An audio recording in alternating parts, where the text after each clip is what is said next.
வணக்கம். இது அம்மாச்சியின் கைப்பக்குவம். இன்றைக்கி நாங்கள் செய்ய போகிறது இட்லி மிளகாப்பொடி. வாங்க பார்க்கலாம். இப்போ அடுப்பத்தை வச்சுட்டு சட்டி காய வச்சுருக்கேன். இப்போ கொஞ்சமாக எண்ணெய் விட்டு வத்தலை முதல்ல வறுக்கணும். 15 வத்தல் நான் வறுக்கேன்.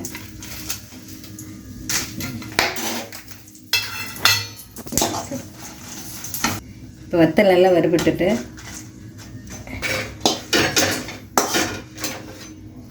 இப்போ 100 உளுந்து, வெள்ளை உளுந்து போடுறேன். அது கூட ஒரு கைப்பிடி கருவேப்பிலை போடுறேன்.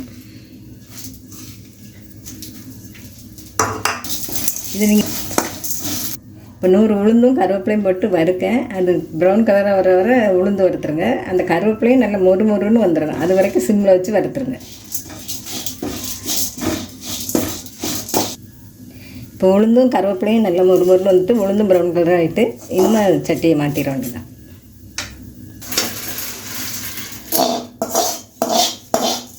அரை டீஸ்பூன் காயத்தூள் போடுறேன். இது வறுக்கும் போதே போட்டு அந்த காயப்பொடி கருகிரும். அதனால் இந்த வறுப்பு பொருட்களோடு அதை சேர்த்து போட்டுருவேன். அப்போ அது நல்லா அந்த சூட்லேயே அதுவும் வெந்துடும். இப்போ வறுத்து வச்ச ஜாமானோட காயப்பொடி போட்டேன். இப்போ வெள்ளைப்பூடு ஒரு 5 வெள்ளைப்பூடு போடுறேன். போட்டு தேவையான அளவு உப்பையும் போட்டு நல்லா ஆற வச்சு அப்புறமா மிக்சியில் போட்டு திரிச்சிடணும். இதுக்கு தேவையான அளவு உப்பு போட்டேன். இப்போ மிளகாப்பொடிக்கு தேவையான பொருட்கள்லாம் நல்லா ஆறிட்டு இப்போ நான் மிக்சி ஜாரில் போட்டு திரிக்கிறேன்.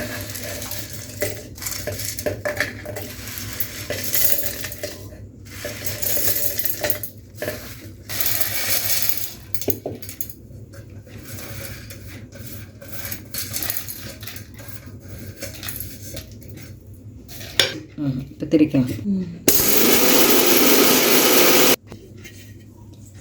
இட்லி பொடி அரைச்சி வச்சு இப்போ அதை வேறு பாத்திரத்தில் மாற்றுறேன்.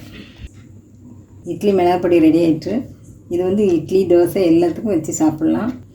இப்போ இந்த மிளகாப்பொடி நான் கம்மியாக தான் திரிச்சிருக்கேன். 100 கிராம் போட்டு தான் திரிச்சிருக்கேன். இதே ஒரு 10 நாளைக்கு வரும். இதை விட கூடுதலாக திரித்து வச்சேன்னா அந்த வாடை ஒரு மாதிரி போயிடும். அதனால் அப்பப்போ திரிச்சிக்கலாம். நீங்களும் அதே மாதிரி திரித்து சாப்பிட்டு பாருங்கள், நல்லாயிருக்கும்.